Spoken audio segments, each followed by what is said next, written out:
Hello, everybody, and welcome to another show of Life Gone Real. I am really excited about this podcast and this show because of everything that has been going on in the world and in our country. And I have a very special guest. Love her, and I'm very excited. Her name is Dr. Lauren Costin, and she is a licensed psychologist, relationship coach, consultant, author, educator, activist, and international speaker. Dr. Lauren has dedicated her life to helping people find wholeness within themselves through dynamic world of inner work. She has a private practice in Woodland Hills in West LA, and she has been using telehealth in her work for years. Her first book, Lesbian Love Addiction: Understanding the Urge to Merge and How to Heal, is available on Amazon and Barnes & Noble. She also has a podcast, yay, called The Consciousness Salon with her co-podcaster, Alana Rashay. Her most recent passion is her therapy center she has opened with her wife, Vanessa Costin, called Awaken Therapy Center. And that's fantastic. I love that so much. I love that you guys have opened that together. Her website is drlaurencostin.com. And then her other website is awakentherapycenter.com. And I will link all those up on the podcast and also on the YouTube channel. So welcome, Dr. Lauren Costin. I'm so glad you're here. Thank you so much. It's really fantastic to be here. I appreciate you asking me. I'm so glad it worked out. I love this so much. And for all the people who are listening, we are going to dive into what our country has just been experiencing. And that's this election anxiety that we've all been engulfed in, and it's just been crazy. But we're going to share, she's going to help us along on this whole anxiety. Obviously today is a different day, so you can take that away. She's very happy. Yeah, well, I think it was funny, Rana, because initially we were going to do COVID anxiety, right? And that was our initial conversation. And then I kind of said, well, maybe we could talk a little bit about the political anxiety. And then I think you emailed me yesterday. You're like, let's just go all the political, because let's do it. It's like, it's pushed. I mean, obviously COVID is still here, but it's pushed that. It has. To the back for this week, for right now, for understandable reasons. Look, the reality is this has been an unbelievably challenging and anxiety-provoking year. None of us, most of us who are alive today haven't been through anything quite like this, right? So it's dismantling things, it's changing people's lives dramatically. People are reevaluating. There's been a lot of opportunity, but there's been also a lot of anxiety. I think you've already heard this, but us therapists have been working in overdrive since this whole thing happened. This is one field that has not taken a dive in a busyness way. We've gone up. Wow. I've never seen anything like it in my 21 years of being in the field. Nothing. Really? Wow. Yeah. So people, everyone always prioritizes their needs, right? And suddenly, right. Like I'm prioritizing my mental health.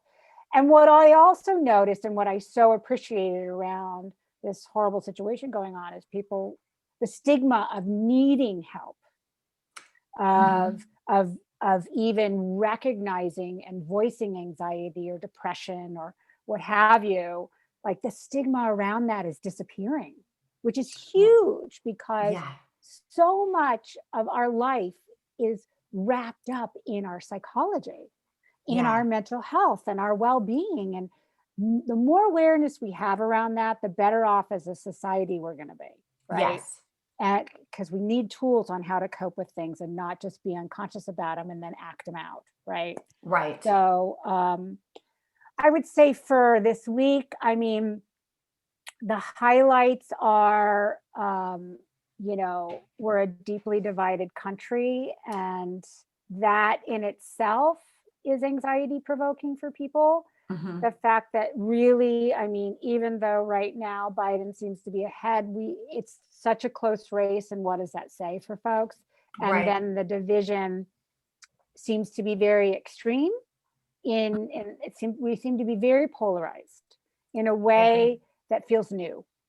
Mhm. And that sense of newness is partly how politics has evolved and the ways that people use to campaign, but also social media has played a big part in that.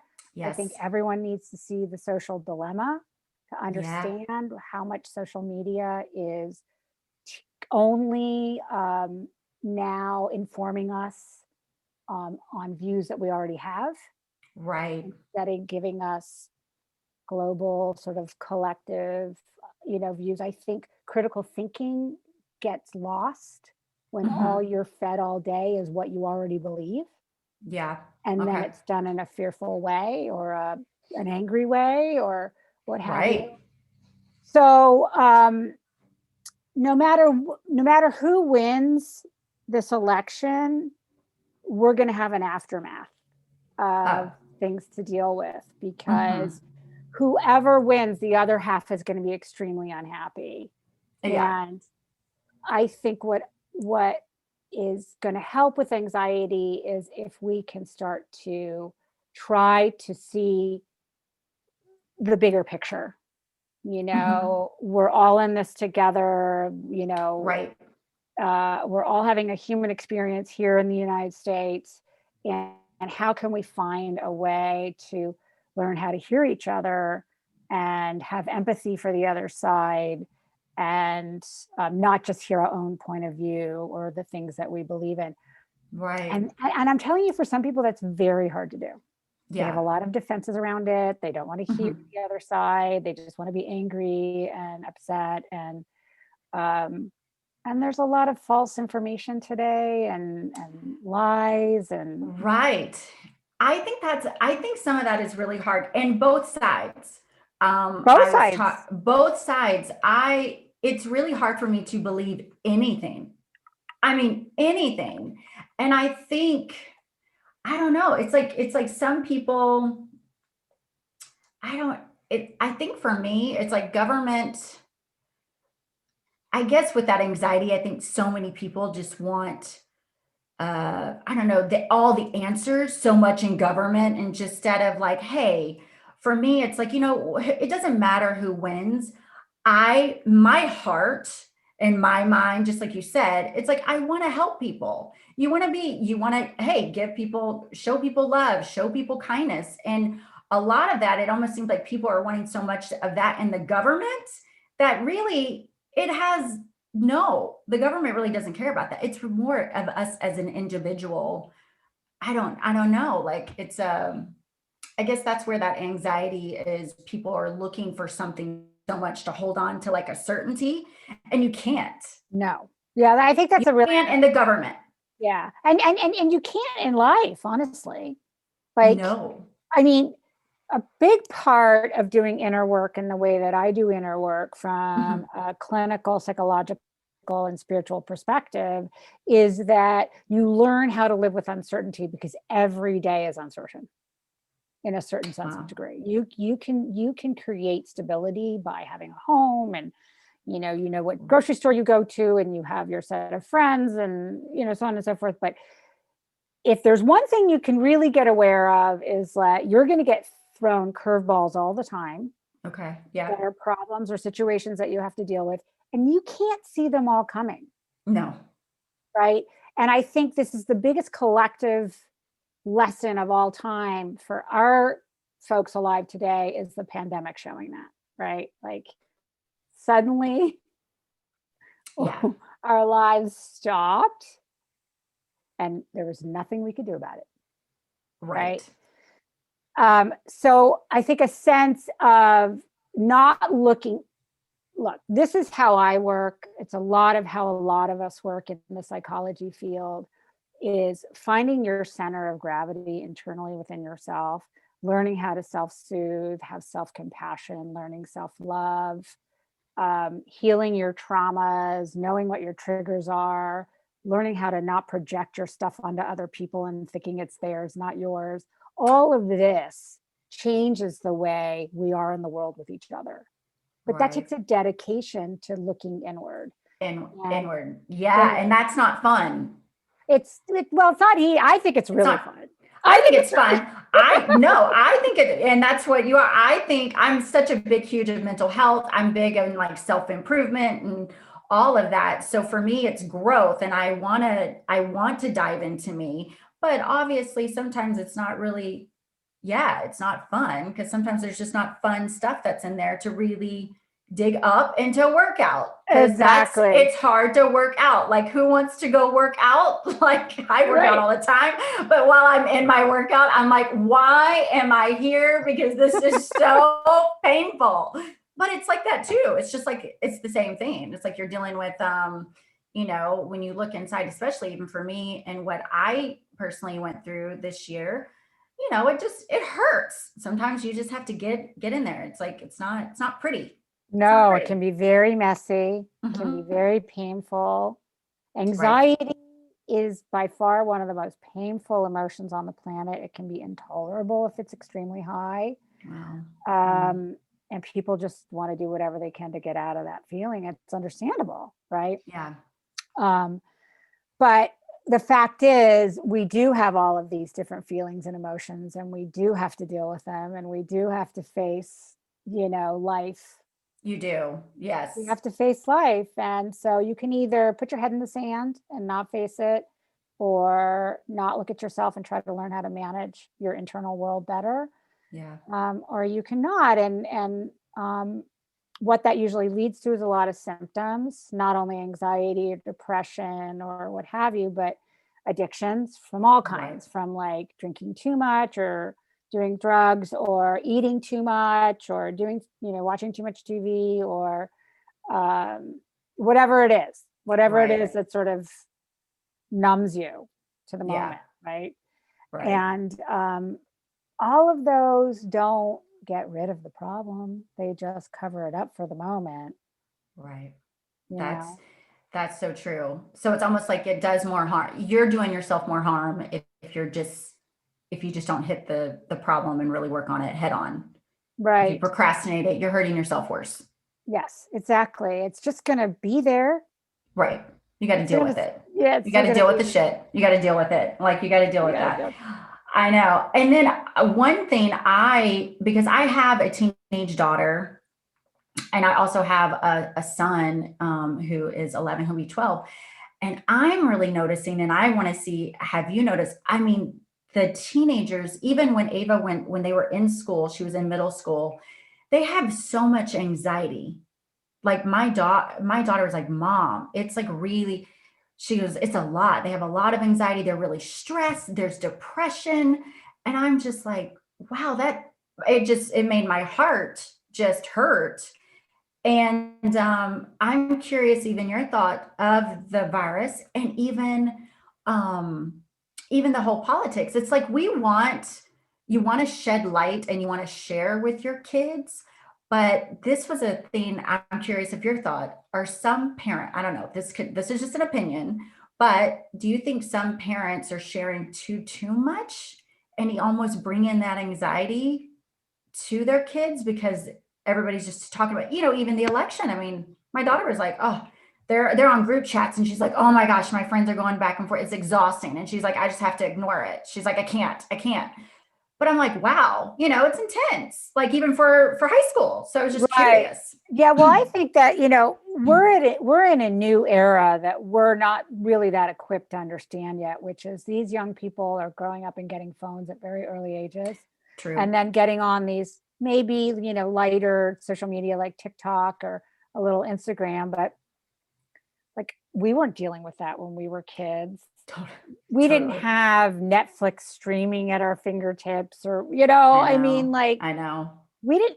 So we don't even really, we're not totally equipped for what young people are going through, because it's so new. I mean, how long have we had the smartphone? Not that long. No, in the scheme of things, right? And now it's ubiquitous. It's taken over the world. It's taken over our lives. Technology addiction is so real now.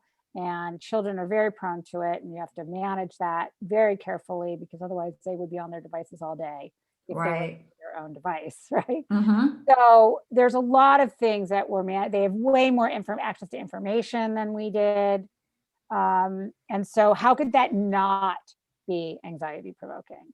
Like, Yeah. they still have developing brains, right? Mm-hmm. They don't have access to understanding the information in a way that an adult brain does, Right. and filtering it in certain ways. And especially teenagers, the limbic system and hormones and adolescence kind of comes on cue, but you don't have a prefrontal cortex yet to Right. actually manage it or make sense of it. So Okay. you're pretty much all feelings and emotions and insecurities and what do my friends think, and that's very important. And there's studies now showing that adolescent girls can get extremely depressed if they don't get enough likes. And there's just this all this stuff that we're still just figuring out. Right. And now That's so, technology changes so fast too, that it's like trying to keep up with it, that from a it mental health does. perspective is challenging. Right. No, you're right. There's probably gonna be another app, like another social media, something. There's always something evolving Yeah, constantly. exactly. Yeah. Um, So I think that's a big part of it. And what do parents need to do? Well, every parent's yeah. so different. I've noticed, there's parents that are much more permissive than others. And, Mm, every family's going to do it their own way. true. And um, you can only really manage what you think is best for your children, I think. And of course, I'm really big on getting family into therapy if it needs to. You get a family therapist, you kind of dive into that. Parents doing parenting coaching, really look into positive parenting coaching, and what does that look like if you don't want to repeat what was done to you by your parents, because what our fallback is to do unconsciously and maybe even consciously what we were modeled by our parents. And even if you Right. don't want to be like your parents, when your children are triggering you, you will end up being like your parents, because Well, that's what you lived with and were immersed in for a very important part of the developmental and first part of your life. So it's very easy right. to go to. And then also during childhood is when a lot of our triggers or traumas happen. They get internalized. And then if you're an adult and you're getting triggered and it's by your children and you don't even know it, you're going to be acting out in ways that could be problematic, but you don't even know it. Well, So these are a lot of things that you need to learn that I think everyone needs to learn about as well. wow. Yeah, that's really good. That's really deep too. It's a lot. I mean, it's a It's a lot of lot. layers. Just like you said, you are triggered. You don't even know it. It's just You in don't your even conscious. know It's it. like in your subconscious. Like you have no idea. Like Yeah. that's that's so crazy how the brain is. Honestly, so yeah, it trips me out. Um, It's very fascinating. And I think it once really is. you really start to understand it and it's not such a mystery, it makes life so much more understandable. Even when you're having a hard day, you can figure out why you're having a hard day instead of just Mm, being stuck in a hard day. I think that's very one of the tools that I use is when I work with folks is I help them learn what their major traumas were, or in childhood, whether it's a small trauma or a big trauma. What I mean by that is a big trauma is like a huge event, a death, a sexual assault, burning down of a house, war, whatever. Those are called big traumas. Little traumas are like everyday little things, like being criticized by your parents, or being shamed, or not feeling understood, or being kind of bullied at school a little bit. Like, these can be smaller traumas, but they're relentless and they're sort of daily, and they have very deep consequences on us. So we well, internalize some of these things depending on how we're wired, who we are as people, right? We might be female oriented, a female feeling oriented, or more thinking oriented, whatever which way you go. You interpret things with your own perception and your own lens, and then you end up with triggers. And then when one of those gets triggered in your adulthood, if you don't know it, it will manage you. But if you start recognizing what they are and you're like, oh, I've just been triggered right now because this person said that and it makes me feel like I'm not good enough. And I know where that happened in my childhood when I didn't feel good enough. Okay, let me now hold on to that and manage it, and not put it all onto this person and think like it's something that they're actually doing to me. Oh, Does that okay. make sense? Yes, yes. No, so you have to kind of work out. I can relate because I'm not going to go into detail, but I kind of had a trigger this week. But I recognized it and I was like, oh my gosh. And in my head, I was like, okay, so what, you have to kind of work out that trigger within your own self, correct? Is that what you're, Exactly. Yes. okay. Yeah, and if you have someone to talk to about it, like a therapist or your partner, spouse, or a best friend, that's someone who's safe. I call it having like a sacred circle where you have Yeah. someone that you can be safe with, that are safe to be emotionally vulnerable with. You can work it out with them Yeah. too, as well, because a lot of times just voicing things helps also alleviate the energy. I'm all about that. Now, obviously, I have a podcast. I'm a big talker and I'm serious, but talking is therapy. Exactly. It really, really is. I've never been, yes, even since I was a teenager. I mean, even my family, we grew up and we really shared, we talked, and that's still with me today. And I've trying to instill that in my kids. That's Talk it wonderful. out. My Talk it daughter, out. I know my daughter's, she's just like me, she can talk. My son, not as much. Like, he'll even go like, I don't want to talk. And I'm like, no, talking's good.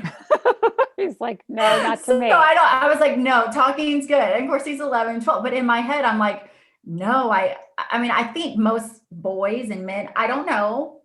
I, this is just my opinion. It seems like it's harder for them maybe to talk and be open and more vulnerable. Do you think Yeah, that's I mean, true? this is an age old argument. I personally and professionally fall on the nature nurture side, meaning I think our nature meets our nurture, and then together those come together to create kind of who we are and how we Okay. are.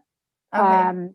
And there are some studies on the brain and I'm going to use some funny, fancy terminology here, the cisgender male brain or the cisgender female brain.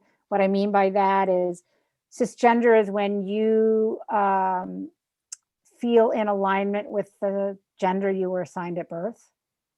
So Okay. I was assigned female at birth and I feel female, right? So I'm Okay. cisgender. A transgender person is assigned birth depending on, how they look physically, but they don't feel that way Okay. internally in their world. So there isn't that much studies on transgender brains yet, but there's a lot of study on cisgender brains. Generally speaking, and these are generalizations, male brains are, and we're just a little different. And I could totally get backlash about this, but I stick very strongly to it. It's in my book as well. How could our brains not be a little different from each other when actually we are different looking as well on the outside, right? Right. So our brains Oh, form a yeah. little differently as well on the inside, just a little bit. A lot of our brains are exactly the same. And then there's some things that are fundamentally different. One of the Okay. things is women are really wired to have relationships and be very social. And we think that goes way Mhm. back to the hunter and gatherer phases when women were like around the fire, keeping society going when Okay. the men were out hunting for the most part. Okay. Okay. I have two stepsons. One is 11, one is 12. He doesn't like to talk at all, and he really has a hard time finding his words. And then my Okay. younger stepson, who's 9, is an unbelievable talker and can find his Oh, words and is also very emotionally intelligent and understands his feelings and speaks them. And so we have these wow. two really different examples, but I think my eldest stepson is definitely more of that, what I would say in the general, they talk less. That's not how they find relief, Right. they find relief through sports or running around or whatever. So yeah, there is definitely some difference. There's no doubt Yeah. there's a little bit of difference. And then there's those of us that fall out of that bell Right. curve, right? That aren't gonna be the norm. Right. Yeah. Wow, that's interesting. That's very interesting. And it's so interesting to me how our brains, yeah. I mean, it's amazing. Like it's really amazing. And I love all that. So I'm like, what? It's very intriguing. It's deep, but I'm like, this is yeah, it's so intriguing. Well, So and it's helpful too. It's like, okay, here are some more things that help me understand what's going on. because I think most of us want to know what's going on. We're curious. We want to understand things. Not everybody. I know folks that do not want to know what's going on. Right. They're just going to stay in their lane and that's it.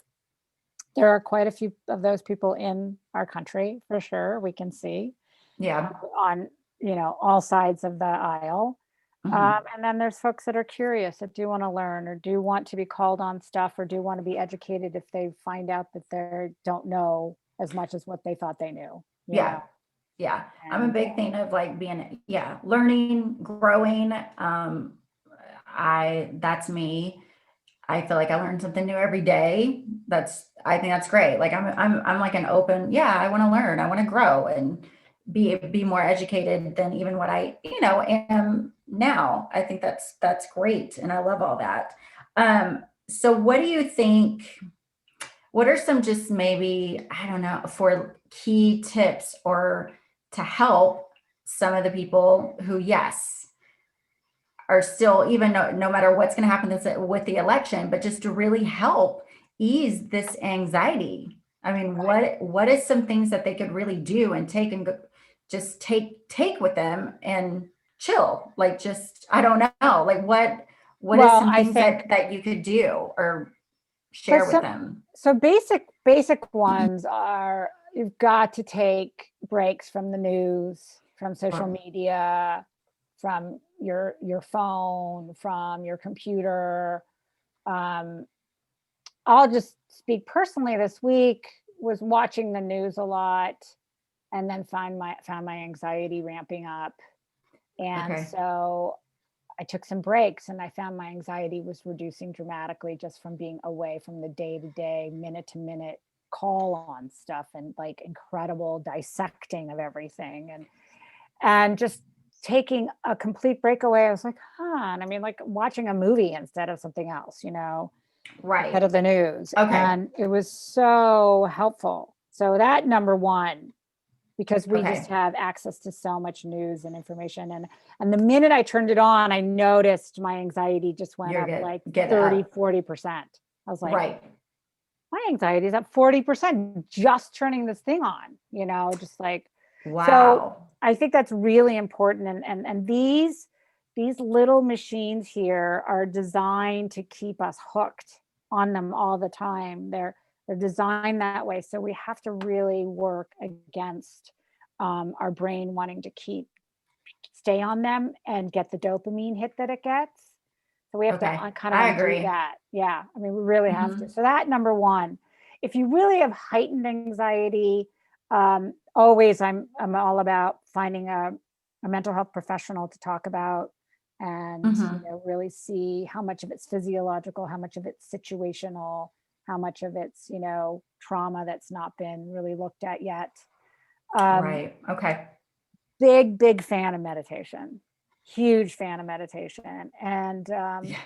I think everyone has to find a self-care ritual, Okay. and however that is for you. For mine, for the most part, it's every morning I meditate and I exercise, and like Yeah. that's how I start my day, right? Hmm. And then that's extremely important. I um agree. That's what and I this do. yeah, so you do that as well. Yes. Meditate. Yes. I mean, meditate and exercise. And then I even journal. That's So great. I have like a gratitude journal, but I try to do that every day. And it helps. Well, I mean, it helps immensely because I think a friend of mine was like, why are you not, even with the virus? They were like, why are you not scared? Like, why are you so carefree? Why are you? And I was like, I don't watch the news. I stopped. I was like, I can't.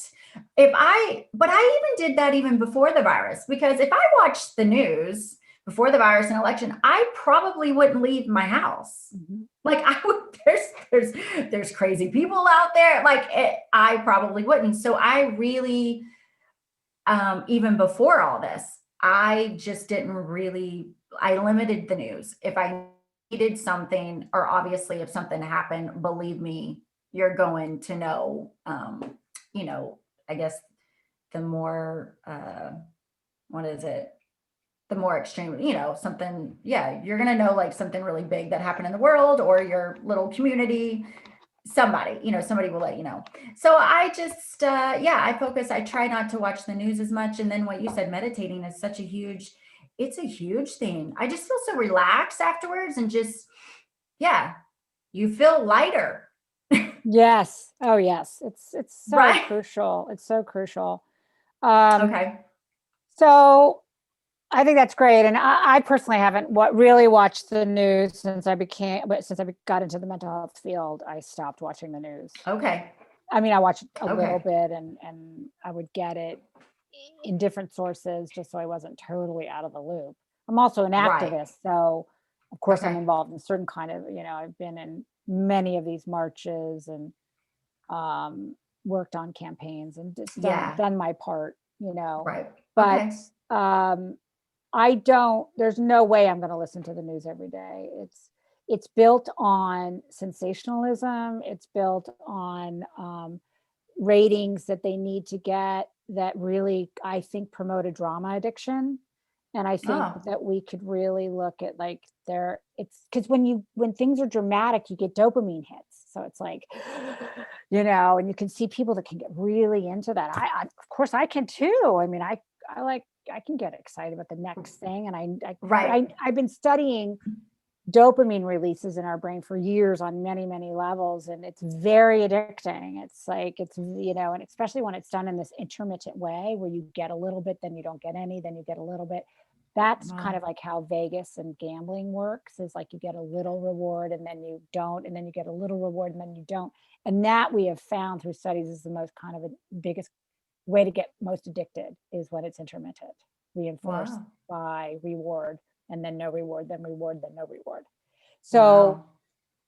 I think, and all of this comes back to kind of what we were talking in the beginning, Rana, which is, when you have stuff that you're not dealing with, um, you're going to be more prone to, or maybe vulnerable to, get sucked into different things that make you feel better momentarily. You know, Right. it's hard to be a human. It's not Mm-hmm. an easy thing to be a human being, no matter who you are. And so we're constantly trying to navigate how to make that easier. But the using food for it, or a lot of wine, or whatever it is, or technology, like, these are all detrimental at the end of the day. And that's a lot of times what the coping mechanism can be, or being angry a lot, or trying to control your environment too much, or a lot of different things. A lot of Right. things that people do as well to make them feel better momentarily is this projection or projective identification. You like put your stuff into somebody else, and then momentarily you're relieved of your own stuff and you think it's in somebody else. But then you're pretty sure that person has done something that they actually haven't done. And so then it Wow. creates relationship issues, right? So there's Wow. just so much to kind of know about this so that you can have a better life. And then it's not about being perfect, because that can be an addiction too. Like, I Mhm. don't, I've given up sugar and gluten and dairy for the most part. And, all of these things, I have a very sensitive system and I have to be very careful. But Okay. last night I had sugar. I broke down. I was like, I'm having, I'm having some I'm sugar. having I sugar. didn't even care anymore. Like, I've had 4 days of this insanity and I'm having an ice cream sandwich, Yeah. which is Yeah. like, cumulatively, that would make me very sick. But every once in a while, my body can handle it. Got it. Um, Okay. and I think, you know what? I was like, God, it's okay. You can go Yeah. do that, Right. Treat yourself a little bit. It's free okay. myself. Yeah. Yeah. But Okay. so I think that those are some of the tips. I mean, really eating right, exercising, Yeah. talking, It's really meditating. just more diving into it's taking care of yourself. It's looking back at you and just as far as dealing with anxiety, it still goes back to you. Exactly, it does. And making these healthy Wow. decisions, right, that are good for you. Um, another thing, if it's really bad, I have a technique of, listening to very calming music, whether it's like theta wave music, or just very calming music, and lying down on the ground and putting your legs up on a chair, and just Oh. that can be very, very helpful for the central nervous system. Oh, that's, I read that you do the chair. I've even done that up on a wall, like just my legs up. I read that. So I've been doing that. I love that you said that. That's great. It's See? really, really good. So what we have is inside of our central nervous system, one part of it, we have an autonomic, sympathetic and autonomic nervous system, right? And inside we have the sympathetic nervous system and the parasympathetic nervous system. So the sympathetic nervous system gets us up in the morning, gets us going, gets, oh, I got to go make Right. coffee. I got to go get my day going. Mm-hmm. Parasympathetic nervous system down regulates and gets us calm and says it's time to calm my day down and get ready to go to sleep and things like this. Well, with Okay. anxiety, the parasympathetic nervous system is like stuck. It's like the gear is not moving.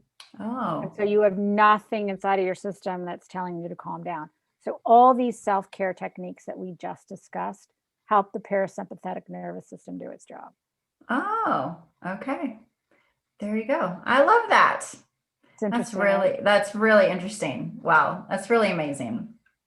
I love that so much. Well, I'm gonna wrap it up a little bit. But yes, is there any other thing you would like to share that would be, I don't know, just really good for the listeners out there, just to help with everything? I think we've really covered a lot, but well, I think, anything. my closing remarks around the election anxiety is like, no matter what happens, there's going to be half of the country that's happy and the other half of the country that's extremely unhappy. Uh, Right. Understandably, if you're in the unhappy place, try to channel those emotions in a productive way. I know for those of us who lost 4 years ago, we marched, and that was really helpful. It helped with the grief, it helped with the shock. Mm-hmm. Um, and just, it's very hard to lose, and very hard to lose in this big of a way, right? And all eyes are on us too. Like, I know a lot of folks internationally. I've got friends all over the world, and like, you wouldn't believe how much people actually are watching our election. It's Yes. We the were whole just world talking is about that. The whole affected world. by Yes. our country, and I think that that's a lot of pressure, actually. And then we can be embarrassed because people are like, oh my god, America is so screwed up. And it's like, yes, Mm-hmm. it's like, oh my god, Right. everyone's seeing how messy our world is. Mm-hmm. And they kind of maybe get some pleasure in that, and that doesn't feel so good. So I think we just want to be really careful, um, and going forward, I really hope we can try to figure out as a collective how to listen to each other's sides and try to hear what each side is needing and not be so polarized. I think this polarization is extremely dangerous. Yeah. It's just be there for each other. Yeah. Like, it doesn't even matter. I mean, really, I think it's great. Hear each other's side. If you disagree, to disagree. But still, it's like, can you just like be nice and just Be be there for nice that about it person? too. Just be nice about it. Show kindness, show love. Just be there for each other in this world and in this time in our country and in our life. I think that's the biggest thing. And I feel like so many people just, I don't know where they are. They just, Well, I it's think a, people have a hard time. Some people really don't know how to actually feel empathy. mm, They really think only about their perspective and their side of the street. We need to really teach more consciousness raising and empathy and critical thinking at an early age in our education. yeah. One thing that I was really struck with before we close is that, obviously Germany went through one of the most horrific situations the world can imagine. They had Hitler, and then they had to recover from that. And what they've installed in their educational system is critical thinking and understanding propaganda, and they start teaching that in elementary school Okay. Got it. to try to make sure that that never happens again, right? Right. So whatever we're going through, and we're going through a dark night of the soul, in my opinion, just as a nation. Just like there's a big wake up call, like we have a lot to learn here. Hmm. In As a whole, is like, what can we learn from this and how can we grow collectively and psychologically as human beings. Yeah. I think that's great. That's a healthy approach, and of course, a positive one. Well, we are coming to a close, everyone. And thank you so much, Dr. Lauren, for being with me today and being my guest. This was a really, really great show. It was great. I love chatting with you. And everyone, I'm going to have the links on the podcast and also on the YouTube channel. So that is a wrap, everyone, and I will chat with you guys later. Thanks, bye. everyone. That's a wrap, guys. Thank you so much for joining me on Life Gone Real. Don't forget to subscribe to my podcast and YouTube channel.